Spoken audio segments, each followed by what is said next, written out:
When they all got seated, I couldn't do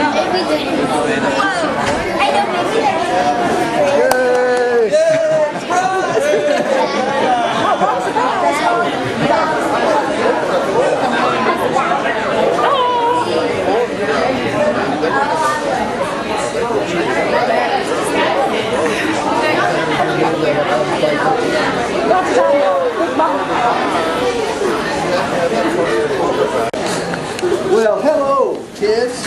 All right, old man. What I'm talking about didn't even turn around, but he's got grandkids. Go figure. Now, I know you're hard of hearing now that you're older, so I'll try to talk loud and slow, okay? I was in Alabama today, so it should be easier. Happy retirement, James. Thank you. You and Harriet, come on down.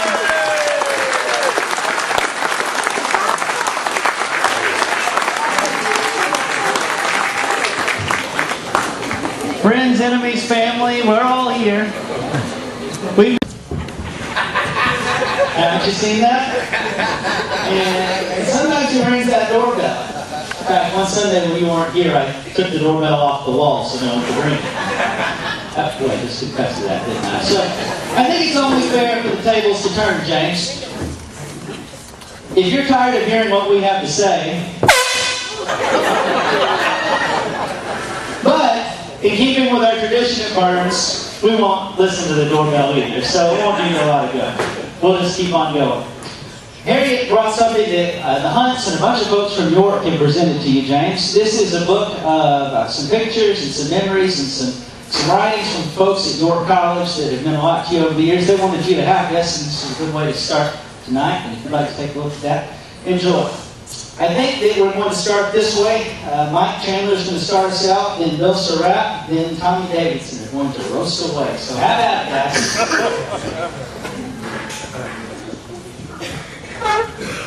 I think it would be a testament to you to know that I've known about this for about 2 weeks. Now, I've sat around most of my spare time and tried to think of things that I could really notch him on. And you know, I'm fairly decent at it. Other than the few times that you and Matthew mess up and want a different verse out of a different John or something like that. For 2 weeks I've been trying to think of something to get you on, and honestly, I can't think of anything to get you on. I've tried. I didn't want to come up here and do this, but in following with Marshall's prayer, I can remember a few years ago when James came here, and I was fairly young in my Christian life at that time, and I didn't know what was going on. So James brought a sense of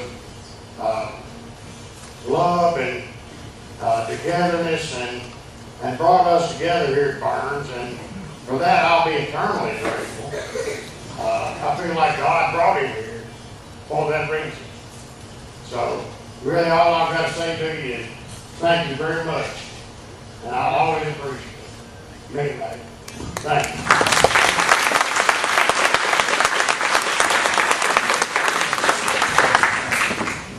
I'm not going to be as nice. But John said I couldn't participate in this because I came organized. I had to put stuff down in black and white so I could read it. And I forgot the reading glasses. A couple of things that I've heard about James that he's made comments on over the years. One is that he takes back all those times that he didn't want to go take a nap before he was supposed to take them.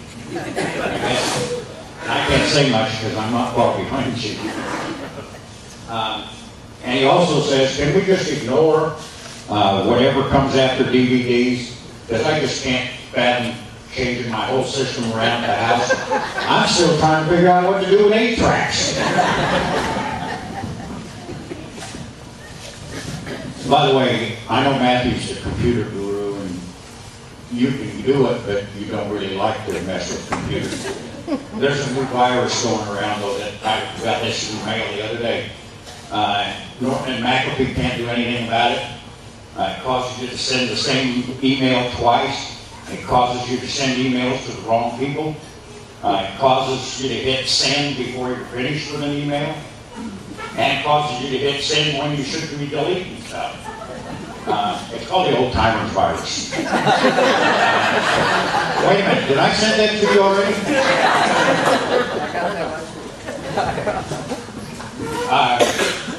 Couple questions for you. Do you know why a retired preacher should use valet parking service? The valet won't forget where the car's parked at. And I also heard that it's very common for ex-preachers to have problems with short-term memory storage. But I don't think the problem's with storing, I think it's retrieving it. And this one I really liked, and it fit James perfectly. Matthew laughed when I sent it to him. What's the most common remark made by James when he enters an antique store? Gosh, I remember these. But really, honestly, and this one comes from Joe and myself, and I'm sure a lot of people here, happiness isn't based on possessions, power, or prestige, but on relationship with people that we like and we respect. Friends are very special. They make you smile and encourage you to succeed. They lend an ear and they share a word of praise, and you've done all of these. We may not be the most important people in your life, but we just hope that when you hear our names, you smile and say, "That's my friend." God bless you, my friend.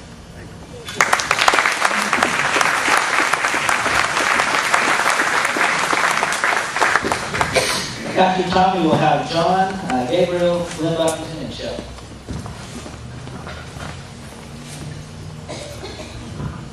Hi, I'm Tommy Davidson, and I've known Jim a little bit throughout the years, but know his wife quite well.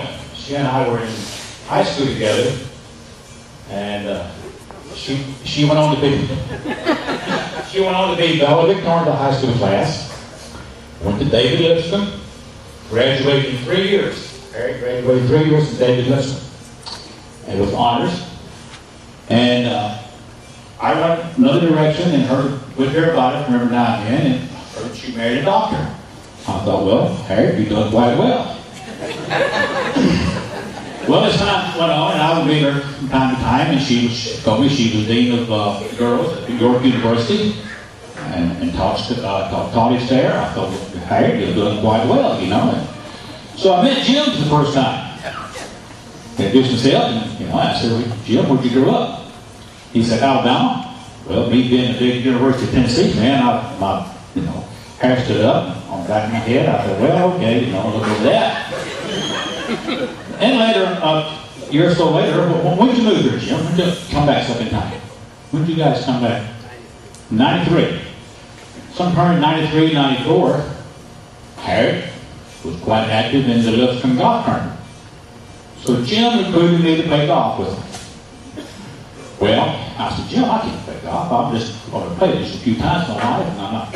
He said, oh, come on. He said, I don't play my team. I'm just no duffer myself.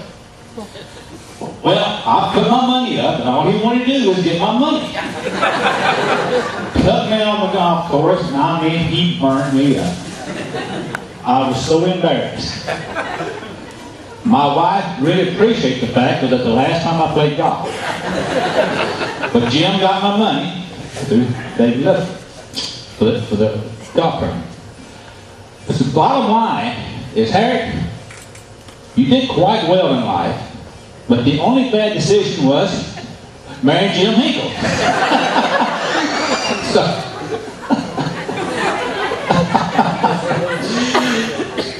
You don't get a second choice. Well, he went to church, and they came back here. They went to church at Warner Street. Well, we ran him off. He said, hey, we can. So he came to Burns.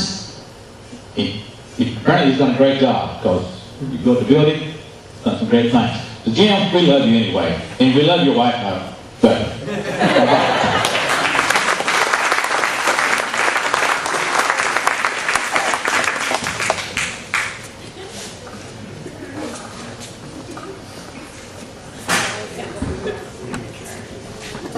I'll keep this real short.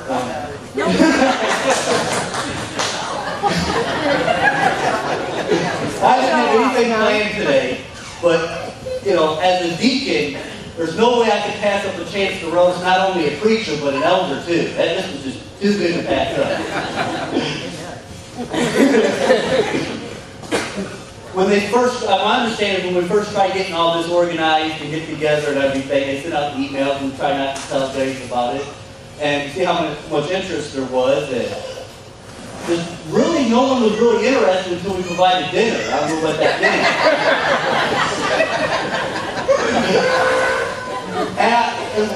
The other thing, we were sitting here a minute ago in the back, we were just talking. I won't mention who I was talking to, that me and Fred were talking. And when the comment came up, something along the lines is, this is the most people we've had down here in this fellowship hall together that we can recall. And I don't know if it's because we're celebrating James or James is leaving and we're celebrating. We're not quite sure, but in all honesty, James, for me, my wife, my family, you meant the world, both of you and Harry meant the world to us, to this congregation. We love you, and you've made us better people in the process. And thank you.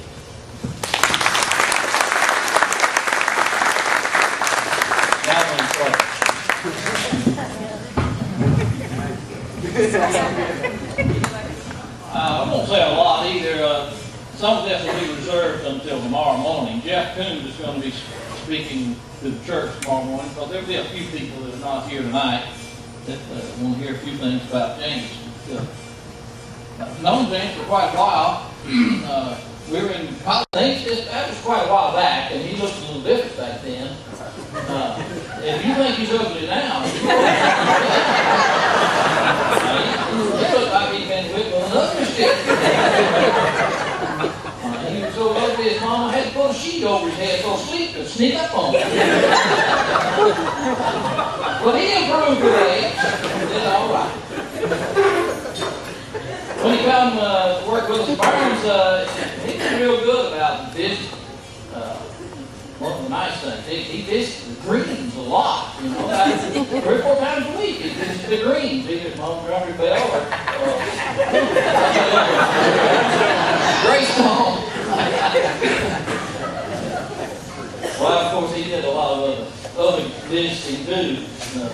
Most everyone here can attest to that. We're glad he came our way, him and Harriet. Appreciated the work that he's done with us. He's just retiring from one part of work. He's not leaving, he's not quitting, he's just transferred to a different department. He's going to shift gears and work in a little different area. And we're glad to have the Burns and we'll keep having it. So we love both of y'all, James and Harry.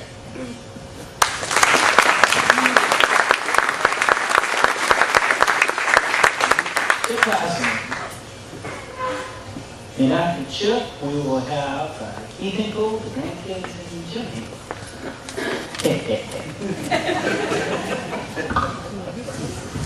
Good evening, gang. I had to bring notes. Because they're so good, you know. James and I play golf together actually fairly regularly. We've been to greens together and have a good time. And right from the beginning, Harriet knew that he was going to be a golfer because she's coming down the aisle at their wedding. He's standing up there, and she gets up there and kind of looks over to one side, and there's his golf bag with the clubs in it. And Harriet says, "What are you doing with your golf clubs at our wedding?" He said, "It's not going to take all day."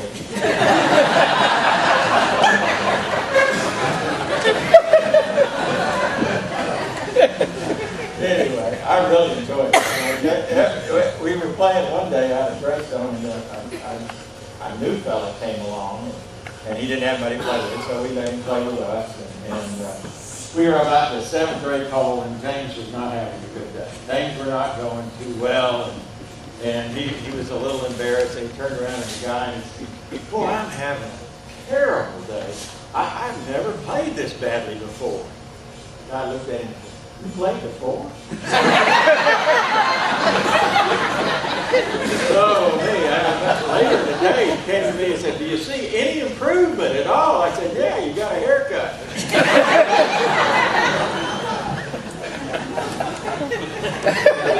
I like that. One time at a real fancy club, we had to have a caddy. And so James was a little particular about who was going to carry his bag. And so he was out there sort of interviewing his caddies. And he asked the first guy, he said, you know, where have you played and this and this. He got to one guy and said, can you count? And the guy said, sure, I can count. I'm a caddy. He said, well, what's 3 plus 3? He said, 4. He said, you're my man. Well, as you well know, I know. Harriet asked him the other day, said, how come you don't play with George Caudill anymore? I thought y'all used to play pretty regular. James turns around and he says, now, would you want to play with a guy who cheats all the time, and swears all the time, lies about his score, has nothing good to say about anybody? She says, well, I guess not. James said, well, George doesn't want to play with me either.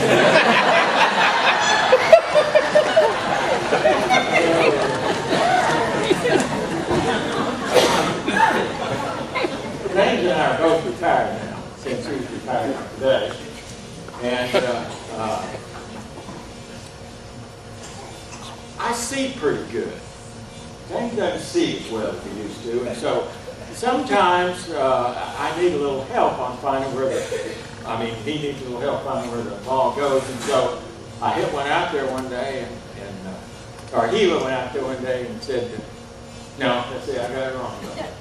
I don't know. I have to know. Okay, I can't see, but he can. So I hit it out there, and I said, did you see that ball? And he said, yeah. I said, well, where'd it go? He said, I forgot.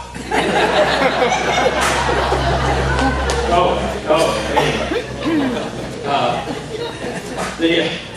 We were there. I know y'all have that Sunday deal where you have a Sunday morning and the preacher gets to actually play golf on Sunday without getting in trouble. But there was this one time, and I don't know if you remember when he was gone. Well, anyway, he came in a little late. And I said, well, James, why did it take you so long to get here today? He said, well, I couldn't decide. Go to church, play golf, go to church, play golf. I said, well, why did it take you so long? He said, well, I was flipping a coin. Flipping a coin, you know, one way I'd go to church, one way I wouldn't. I kept flipping. I said, that doesn't tell me why you were late. He said, well, I had to flip it 25 times before it came out right. You can tell we have a good time playing golf, and I enjoy it. We talk about the second coming of Christ. We talk about divorce and remarriage. We talk about Romans 12. We talk about just about anything you can think of on the golf course. He's been a real help to me as we talk about those things. He's had so many years to learn all this stuff. We love you, James. Thank you.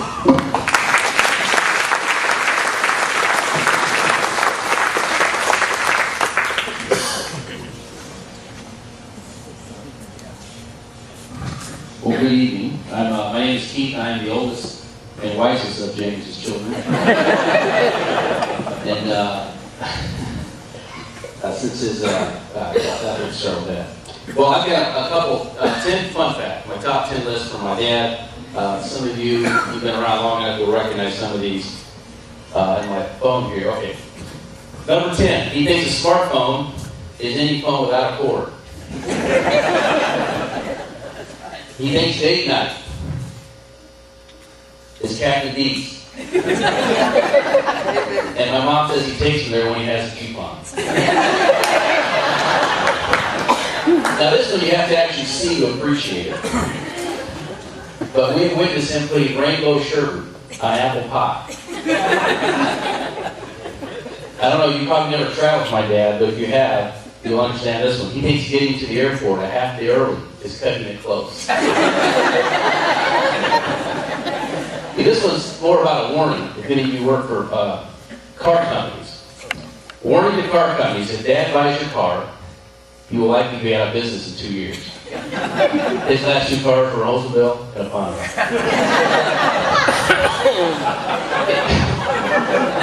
If Dad disappears from the room, and he will, you'll either find him napping or in the restroom. There'll be times when we're sitting around having dinner and someone will say, "Where's Dad?" And we find him. He loves LA, Lower Alabama. This is a reference back to our childhood in York, Nebraska. Growing up, he tried to convince us that it was normal to have a washer and dryer in your kitchen. You should see the carpet. At age 70, he still won't let his kids beat him in basketball. And finally, number 1, he thinks it's normal to walk from his home to Waffle House. How many of you see him walk around?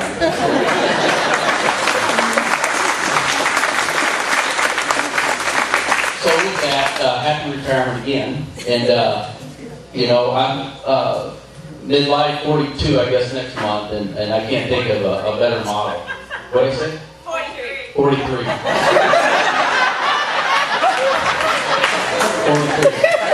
She's right, that's my wife. She never lets me mess up in public. But I can't think of a better model than my dad for both the father and a husband and then a man of God, and I feel blessed every day to marry my father.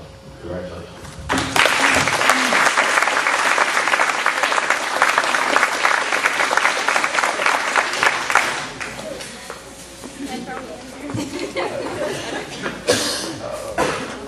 Well, I hate to catch up on my brothers. I didn't sign up to speak, so I got a niece that really wants to do something. Sarah Kate, come up here. See, my voice is already quivering a little bit, so I won't be up here very long. Anyway, I was going to tell you just a few things about my dad. He's hard to remember. When we were growing up, we couldn't watch Love Boat or Three's Company. He'd be gone and he'd put Love Boat on there. My dad's a man of few words. I don't know if you noticed that about him. He'd just walk in the house, it was off, and he'd look at you. And that was it. You're leaving. Oh, you're in such trouble. But, he never preached to you. That guy was preaching them on Sundays, I guess. He never preached to us, As a matter of fact, I never knew what a PK was until I was about 17. And that movie Footloose came out. When you all remember Footloose? And the girl in there was a PK. They called her PK. It's a preacher's kid. And all preacher's kids are supposed to be real rebellious because your dad's so hard-nosed about everything. I don't think he was. None of us knew what a PK was. He just loved the Lord and he just did it. That's just the way life was. I outwalked every one of my friends. I walked faster than anybody I know. And I'm sure that I got that from my dad. Because we walked all over the place in York. We walked up to church. As a matter of fact, I must have gotten really fast because I'm not very timely. Kathy, this about me. Punctuality is not my strongest quality. I tell everybody that. But I got left a few times going to church. I must have been a fast walker because I got there. And it never occurred to me not to go. That still baffles me that they just left me because I wasn't ready. But it never occurred to me not to go to church. I took off walking in the snow, in the ice. We had a lot of snow and ice in Nebraska. But I got there. Fast walker. One other thing that you all may not know about my dad. He has no tie, and it's not really all that nice. And if you want to see it, you need to come to a baseball game.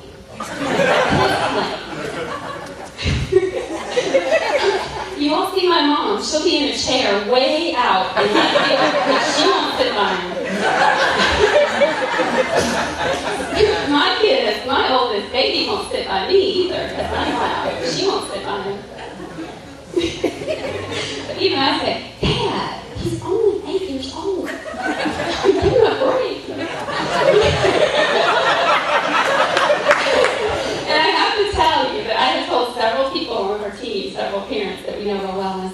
he's really a great guy. He's really a good guy. If you saw him anywhere else, you would know. Anyway, okay, I've got 3 little stories that Sarah Kate's going to do. I'll tell stories. Okay. This is one of my very creative nieces. This is one of Jim's daughters. And Sarah Kate is 9. Yeah, she's 3rd grade. She's the nieces of my friend. She made up these rhymes, and I'll tell you the stories that go with them. We love our granddaddy. He always says what he means, even if it's not so keen. We love our granddaddy. He always says what he means, even if it's not so keen. Apparently, they were at a shoe store yesterday. Some lady's trying on shoes and asking everybody in the shoe store, "Do you like my shoes? Do you like these shoes?" I don't know. I know she was, because she asked my dad.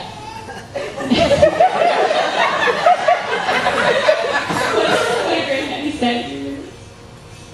She said, "Do you like my shoes?" And he said, "No." "No, they have pieces of his feet sticking out of them." Is that not Jimmy? No. Pieces of feet sticking out of your shoes.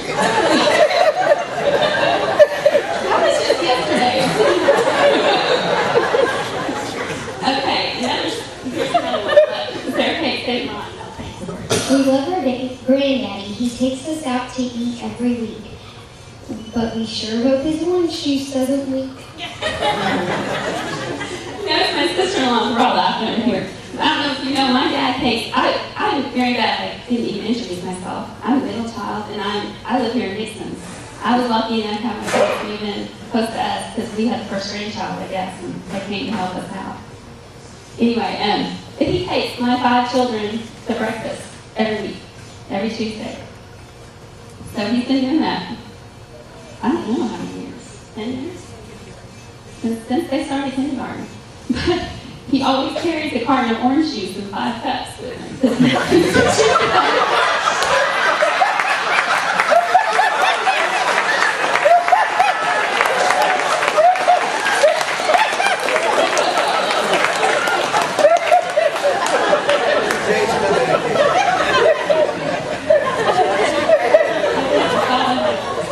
That's all Sarah Kate and I have today. But Dad, you know I love you so much, and I just tell my brothers that they live so far away that y'all don't know what it's like having your parents right next to you. And that's been a huge blessing to me as a dad, and like he said, a man of God. Thank you.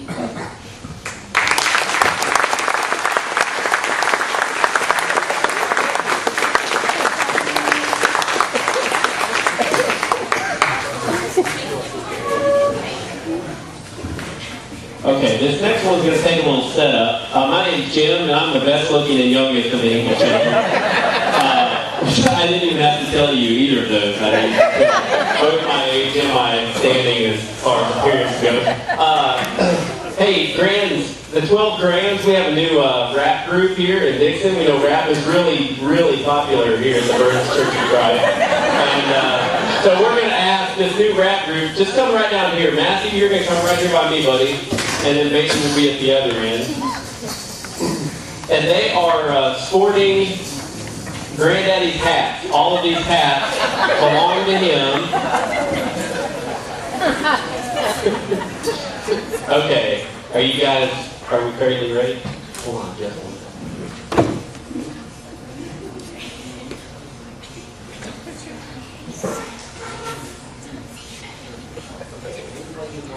Okay.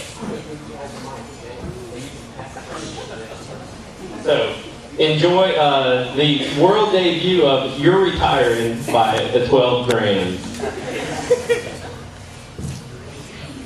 You're retiring. That's really cool. You're retiring. So let's jump in the pool. You're retiring. That's your big day. You're retiring. Come on out, let's go play. You're retiring. So let's go get a caddy. You're retiring. so don't get fatty. You're retiring.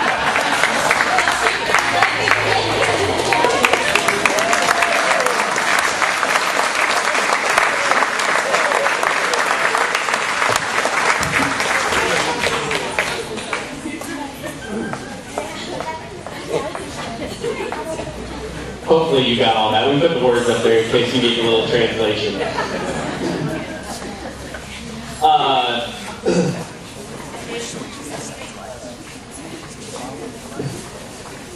Before I just say a few words, I want to tell Burns and Matthew especially, I know he called my siblings and I and let us know about tonight, but we love you for loving our parents.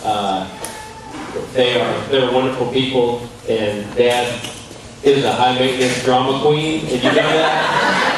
And so just keep patting them on the back. If you throw them a party like this every 6 months or so, it makes my life and Keith's life so much easier. We don't have to come back to Dixon as much and tell him what a great dad he was when we were kids. And, anyway. No, we do love you for loving them. But Dad, I want to just say congratulations on your retirement from full-time ministry.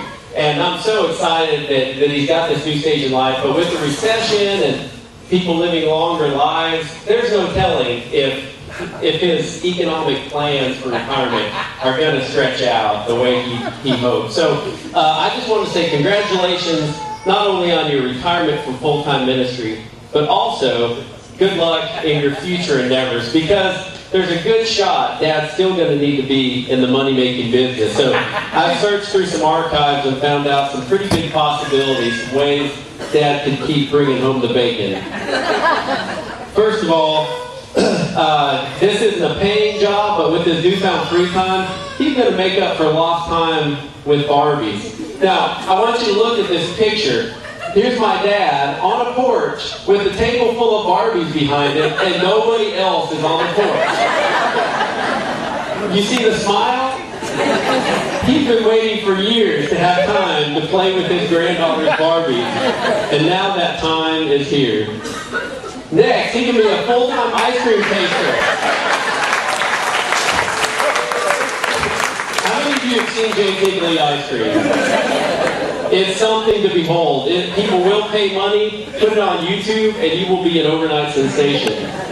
Next, Dad tried out, he had a little Santa Claus stage about a year ago, you might remember, and so he could always grow the beard out at Christmas and at least continue funding Christmas presents by being a substitute Santa Claus.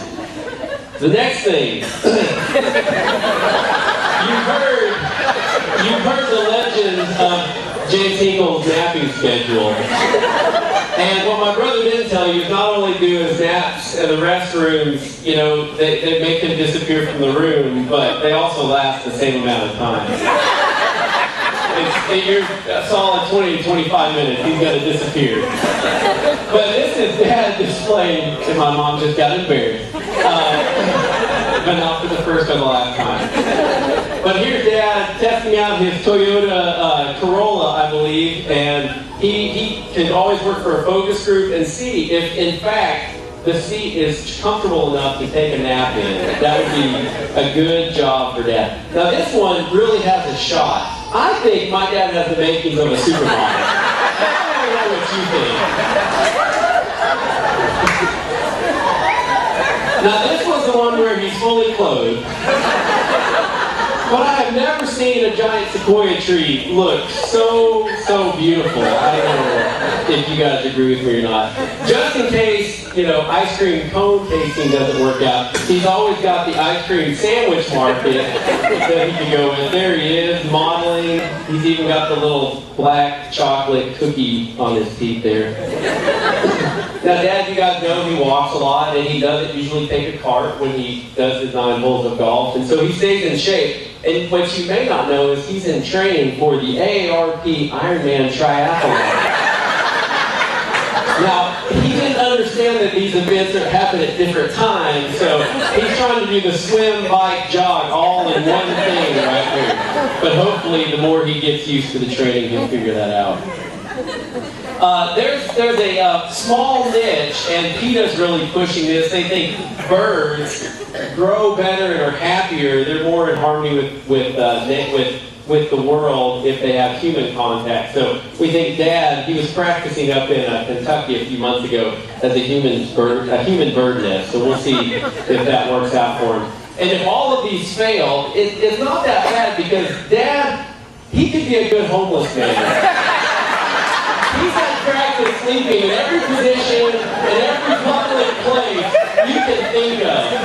Benches, parking lots, cars, parked cars, trains, planes, automobiles. The man can sleep. He's gifted. So in case none of those things work out, it's going to be just fine. You know, I love the Lord, and he loves the church and serves him. So we love you, Dad. Thank you.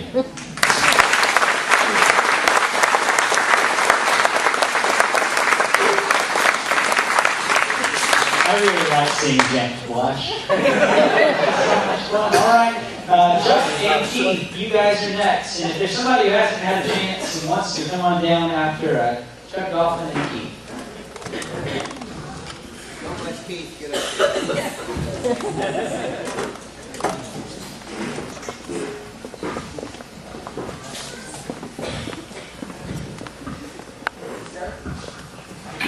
I've got to kind of echo what his daughter said a few moments ago. A few years ago, I was down in Hinkle County working for the Herald one night, covering one of those ball games she was talking about. Folks, you would not believe it. That's all I've got to say. I'm glad to see everyone out tonight. I'm especially glad to see that our honoree, Brother James, was allowed to eat first. But then again, if you think about it, that's kind of the way it's been here for the past 7 years, so what do you expect? Tonight we come here to honor a great man, James Hinkle. And of course, the way that we at Burns honor someone, well, maybe it's just a little different than most. With that said, I'd like to offer a few thoughts concerning Brother James. I remember when Brother Hinkle first came here to Burns several years ago. At the time, as many have spoken tonight, we were going through a time of great upheaval. My father and I were talking about how he was doing, and I remember saying, you know, we tried it the other way, but maybe the time has come for Burns to have a gray hair as a preacher. Now that's not to say that Brother James is old or anything. Even though, as he has often said, he was born in the year of 1900 and none of your business. Whether that is BC or AD still stands as the question. Reportedly, some of the younger ones here over the years have asked their parents if the book of James was actually written by Brother Hinkle in first-person narrative. Is that true? But what a figure we got in Brother James. Everyone sits on the edge of their seat every Sunday, hanging on his every word. Or so you might think.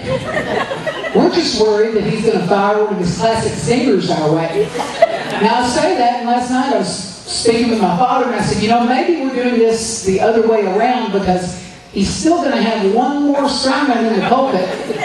And all of us who have spoken tonight, well, we might get our names called tomorrow. But now, I've been on the receiving end of some of those jokes from time to time. Last month, if you recall, he compared me to Archie Bunker from All in the Family.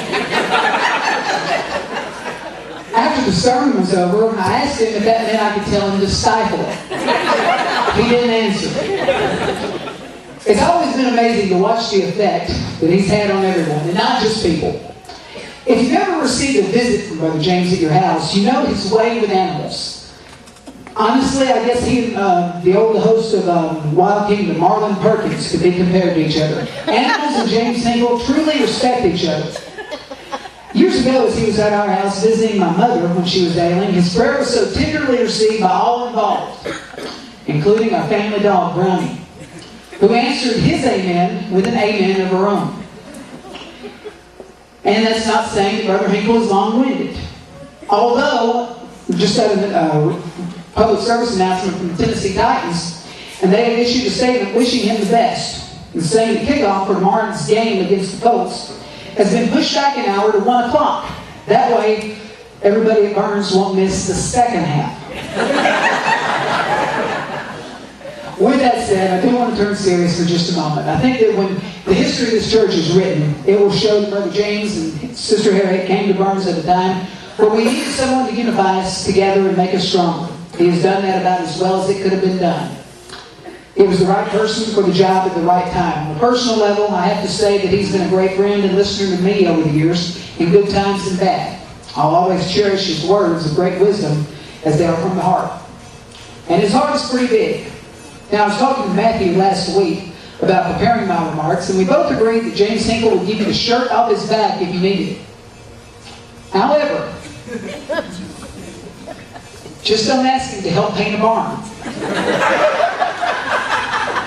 The weather needs to be a little bit more chilly for him to get out there for that.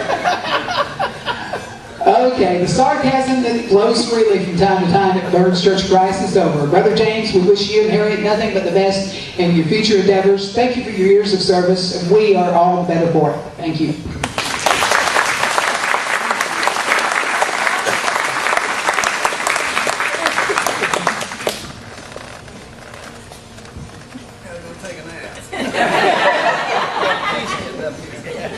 While Keith's on his way, I'll tell you this. Bella asked James earlier tonight, he said, how did it feel when Jesus told you and the other disciples to stop fishing and come fish for men?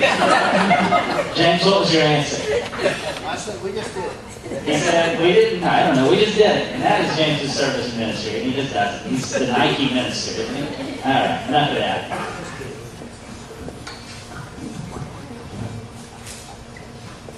Not only do I have prepared remarks, I have some exhibits as well. We gather tonight to honor and roast James Hinkle upon his retirement from full-time preaching. James fancies himself to be a songwriter.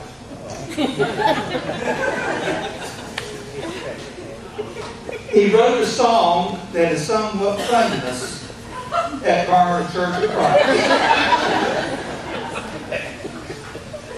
And this is a parody of that song. I don't know what song James was making a parody of when he wrote his song. James was born in Bama land. James was born in Bama land. James was born in Bama land. Oh yes, he was. He was born in Alabama.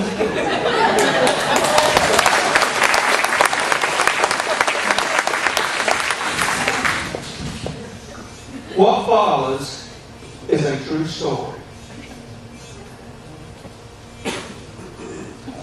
Names have not been changed to protect anyone. Chuck Dolphin gave me a CD for Christmas one year.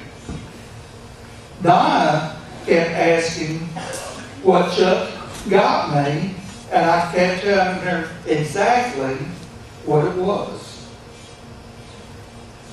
For some reason, she did not believe what I was telling her.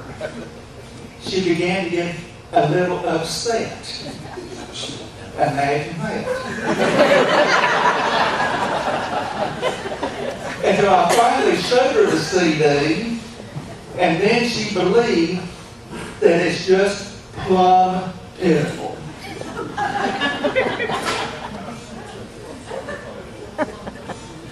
That's the name of the CD, Plumb Pitiful.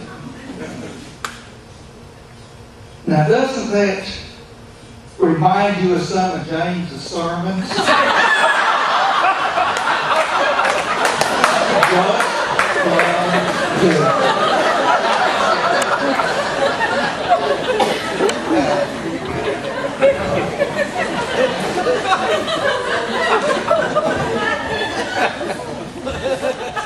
Now watch carefully what it says here. A good speech has an inspiring introduction, a rousing conclusion, and very little in between the two. Most of the time, James' sermon would have an introduction, a conclusion, and a whole lot of empty words.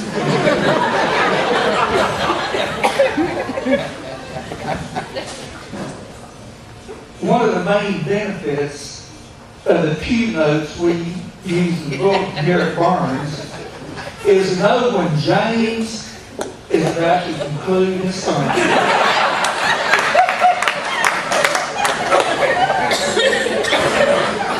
Although by following along with the pew notes, you have a good idea of when James is about to end. Two of my favorite words to hear during a sermon are, and finally. James must be related to Peter. For in 1 Peter 3:8, Peter says, finally, roughly halfway through his book. There are times when James does not know when a sermon is over.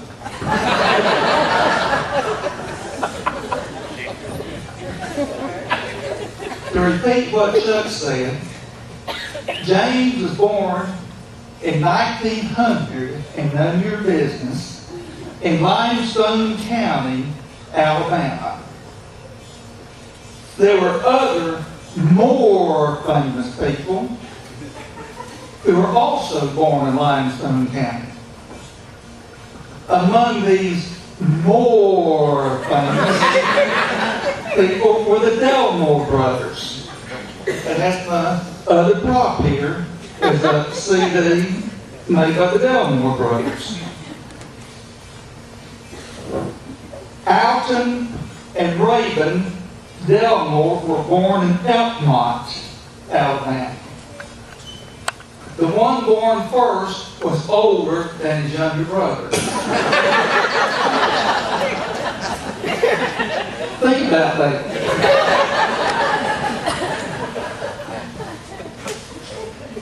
Alton was born December 25th, 1908, and Raven December 3rd, 1916. These North Alabama natives became two of the biggest stars in country music in the 1930s. One of their hit songs, Brown's Ferry Blues, became a country standard. And James must have heard the Delmore brothers sing about the Brown Ferry Blues. As I read the lyrics to this song, note the words at the end of the last verse. And this is transcribed from this CD, as sung by the Delmore brothers. Hard luck Papa can't stand his ground. He was a good papa, but he's done gone down. Lord, Lord, I got them Brown's Ferry Blues. Hard luck Papa standing in the rain. If the world was corn, he couldn't buy grain. Lord, Lord, I got them Brown's Ferry Blues. Two old maids a-playing in the sand, each one wishing that the other was a man. Lord, Lord, I got them Brown's Ferry Blues. Two old maids that lost their style. If you want to be lucky, you gotta smile. Lord, Lord, I got them Brown's Ferry Blues. Hard luck Papa counting his toes. You can smell his feet wherever he goes. Lord, Lord, I got them Brown's Ferry Blues. Hard luck Papa can't do his stuff. Trouble with him, he's been too rough. Lord, Lord, I got them Brown's Ferry Blues. Early to bed and early to rise, and your girl goes out with other guys. Lord, Lord, I got them Brown's Ferry Blues. If you don't believe me, try it yourself. I tried it, but I got left. Lord, Lord, I got them Brown's Ferry Blues. I got a girl in Cumberland Gap. She's got a boy that calls me Pap. Lord, Lord, I got them Brownsbury blues. I don't smoke, and I don't chew, and I don't go with the girls that do. Lord, Lord, I got them Brownsbury blues.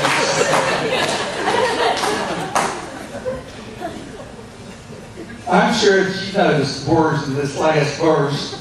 I don't smoke, and I don't chew, and I don't go with the girls that do. How often have we heard James say that? Now, what does that tell us about Harriet?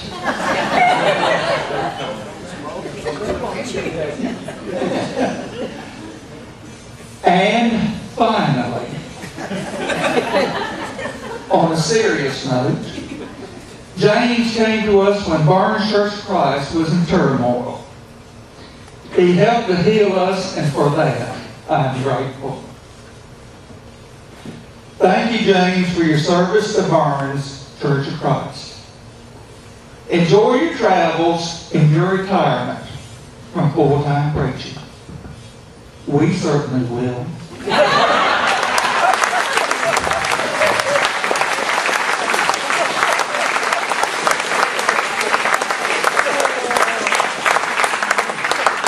It's amazing what a relationship the preacher has with the church treasurer. Is there anyone else that would like to get a chance to have it, James? That didn't get a chance to, right? Anybody? Speak now or forever hold your peace. I now pronounce you, never mind. Okay, there are a few folks who weren't able to be here tonight and who left messages for you, James. I sort of feel like we're playing This Is Your Life, but we're not, so there. See if you recognize these folks and their well wishes. Hello, James. This is one of your old golfing partners, Charlie Daniel. The family trust keeps me from being there for your party, but let me take this opportunity to congratulate you and Miss Harriet on your retirement. Well, maybe not so much Miss Harriet, because this could put you around the house way too much. The only way to solve that is for you to just play more golf. That'll keep you out of her way, but it does require you to hang around some unsavory characters like Chip Haslam and myself. But maybe you can help us along the way. There's something I'd like you to consider in our golf game. Please let up just a little bit.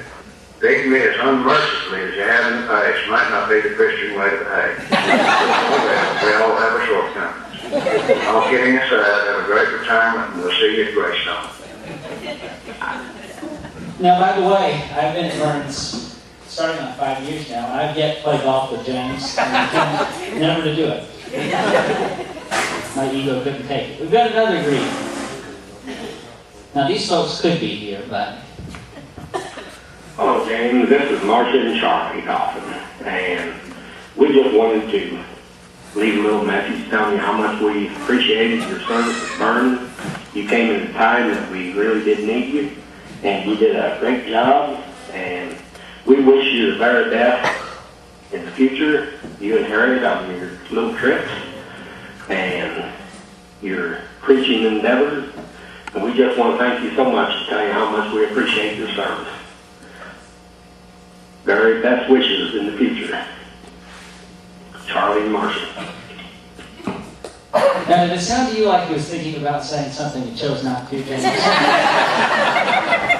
give it a second chance. Now, I know better than to give these folks a second chance. We are so happy you and Harriet made Burns your home. We've gotten to know you and call you our friend. Hope you enjoy retirement as much as we do.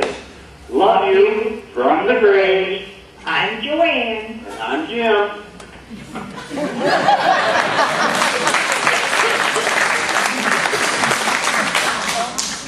And one more of these recordings, and this one comes from our family. It's my in-laws. They've had to listen to you a time or two. A funny thing happened. Les and I have been married 4 years now, and they made it 3 years into our marriage without once hearing me preach, so I thank you for that. They were really disappointed when that day finally came. But you spared them a long time, and they wanted to share this greeting with you. Hi, James. It's James McKee from Dallas, Texas. Leslie's great parents, and Matthew's wonderful in-laws. we are so excited and happy for you on this day of retirement. Congrats, congrats! Now we know you will never really retire. Perhaps your work load will be less. No, that will probably never happen. Okay, well, you could start lifting weights or running marathons and get in the best shape ever. Nah, you're old, remember? That's why you're retiring. Okay, well, you could just dress casually in overalls, hanging up your suit and tie. No, I don't think your wife would allow that either. Okay, well, your life might not change so drastically, which is a good thing, because the Lord still needs you. Thanks for all your years of service as a preacher. Be Christian love. James. And Kitty. Bye. Bye.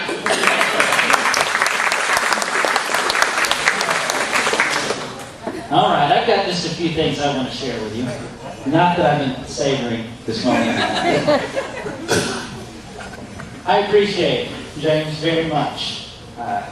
Nothing gets under his skin, no matter how hard I try. It's been my New Year's resolution since I came to Burns, and I've yet to see him blush until tonight, so I consider tonight a great success.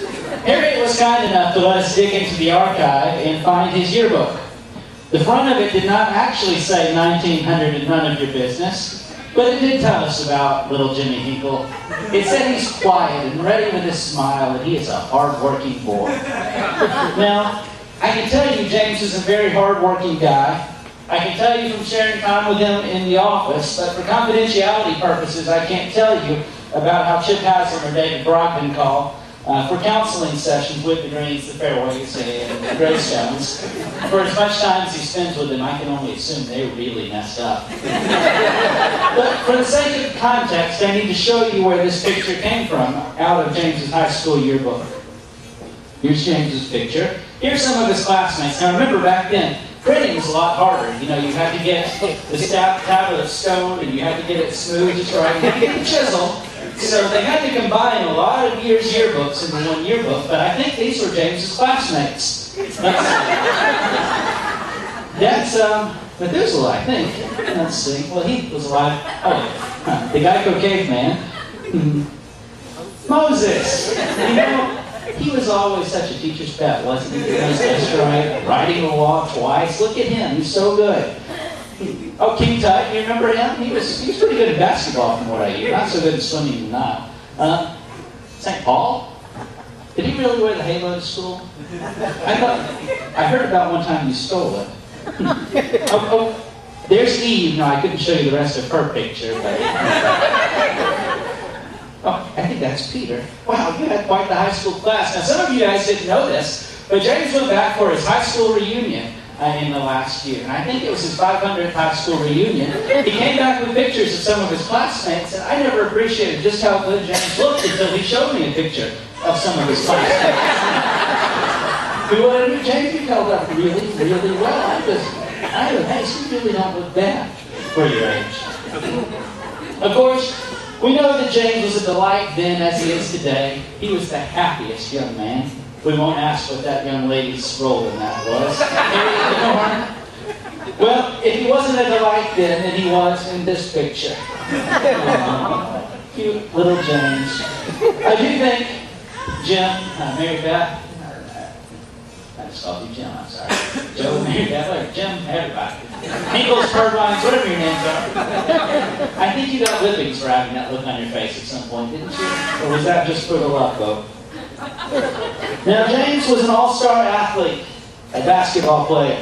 Fortunately for him, the folks in Alabama aren't all that tall. I still think he is waiting on his call from the Lakers, the Luther Lake Walkers. Now, I'm not entirely sure where this picture is from, but I'm almost beginning to see why Harriet married him. I mean, look at that glitter in his eye. That is a fine-looking young man. I've got to say, the modeling thing really might pan out. And I started to wonder, how did James ask Harriet out? You know, I know a really good counselor. Or, you know, I know this really great preacher. You want to go hear his gospel meeting? Is that what he tried? Harriet's told the story before. You know, James spent a lot of time with his family, and he does a lot of biblical things. I wouldn't have believed his fish stories were not pictures of fish. Maybe this is something he picked up from Peter and the sons of Zebedee when they were together. He is quite the fisher of men. Of course, this was James's first miracle, the feeding of the 3. It's when they caught 12 fish. I'm working on getting him fast-tracked to sainthood. Now, we all know James is a good father and friend, if you didn't know that from the folks that have talked tonight. But one thing I noticed in this picture, this is one of those, spin and save things, isn't it?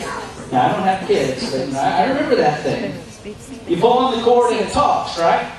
And James, is it true that's where you get all your sermon material? That's the rumor that Keith told me, at least. He thought I was been writing his sermons for the last 5 decades.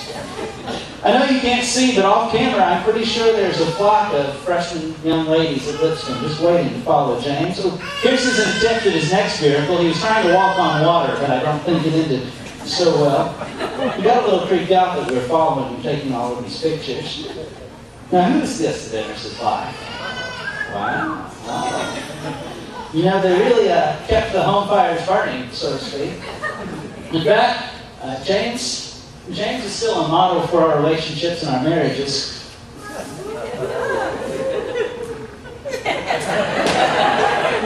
Once the grandkids go home. I guess we shouldn't be surprised that he has this wonderful family and all the things he's done. And we shouldn't be surprised that he's a little bit rowdy on the sidelines of the game. After all, he's had his tenure as a coach. And I don't know if it was more Don Knight or Pat Summer or what. But he is an interesting coach, I'm sure. I was a little concerned to find out, though, that James's winning record might not be entirely on the up and up. Because after all, he seemed to have something in with the referees. But I guess that's okay if you're really on the dream team. I had to look long and hard for these pictures. Now, I saw this picture that Harriet gave me. Were you preaching in this picture? Because he looks a little zoned out. That's all that I can figure out. But James does like presents. That's why we got him the money tree that keeps on giving it. He sure looks excited there, doesn't he? Especially if it involves his favorite child. Ooh, did I just say that out loud? Now, most of you guys know that James is very highly educated. His bachelor's degree from Lipscomb, a master's in theology from Harvard Graduate School of Religion, a doctorate of ministry from Fuller Seminary. Lester just got her doctorate, and I'm fond of saying she's a doctor, but not the kind that helps people. And I was about to say that about James, but then I realized it is counseling, so I guess he does help people. It was there that he really honed his skills as a counselor and a negotiator. He has a nationally known book and a nationally known conference series about dealing with church conflict and making your church a warmer place. But you want to know where he got to start? It was right here, in the Appomattox Courthouse. That was James's first church conflict resolution. What's he look so happy about? Well, I guess it's not Nebraska. Snow affects us a little bit differently here. And James, you have been a world traveler, I think. So, okay. He's been just about everywhere, and he's seen just a little bit about everything. But he has meant so much to so many people, especially to me and to our family and to this church family at Burns. When you see pictures of James and Harriet, you know that they have love for each other that is rooted in love for the Lord. You know that their money's where their mouth is, they practice what they preach, whatever cliche you want to throw. It's true about James and Harriet. They've been sweethearts. They've been sweethearts to the church. I thought we didn't have to serve ham today because we had a big enough one here with us. You've invited us into your homes. You've made everyone young and old feel welcome. You have really been a blessing to this entire church family. And for what you've done, we can never repay you or never thank you enough. 50 years of ministry is something that not a lot of people do. A lot of folks in my class of pre-art have already hung it up and said they can't stand it anymore. But you've done 50 years of serving the church.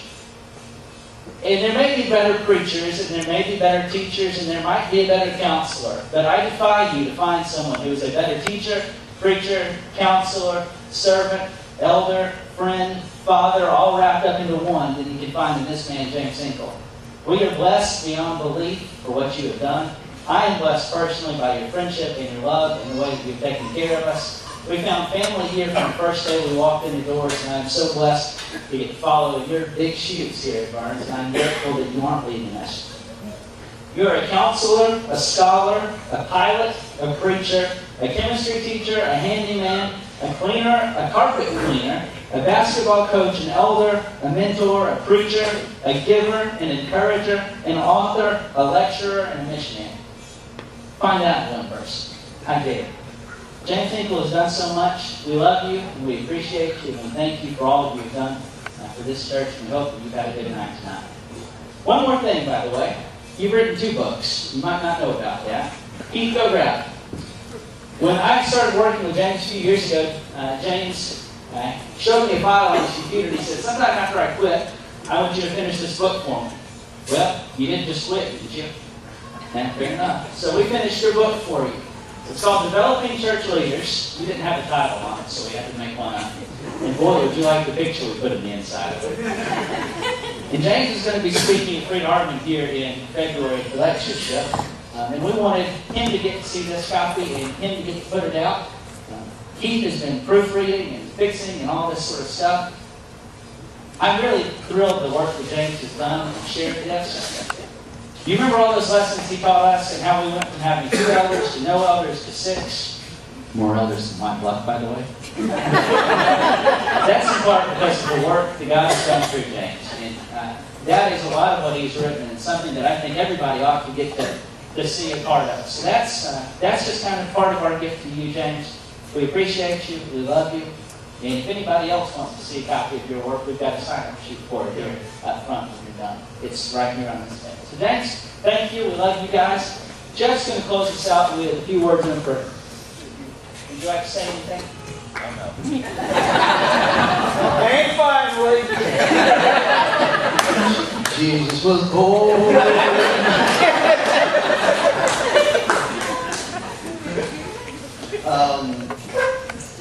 I'm very humbled by it. I was beginning to suspect something was going on tonight, and this is an event that I will remember for a long time. I thank you for being here and a part of my life in so many ways. And I thank you for allowing me to be here tonight, and thank you, Matthew, for putting it together for my kids and my grandkids. They gathered all my caps. Chip, could you bring me a cap the next time we play? But it has been a very humbling experience tonight. But I thank you for allowing me to be a part of your lives in such unique ways. And finally,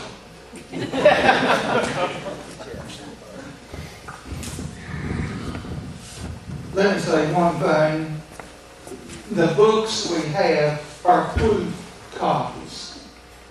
There's some final editing that needs to be done before the final book comes out. But these, you can look at these and have the sign-up sheet here, and they are overpriced at $5 a copy. And so just remember, these are proof copies and not the final edition.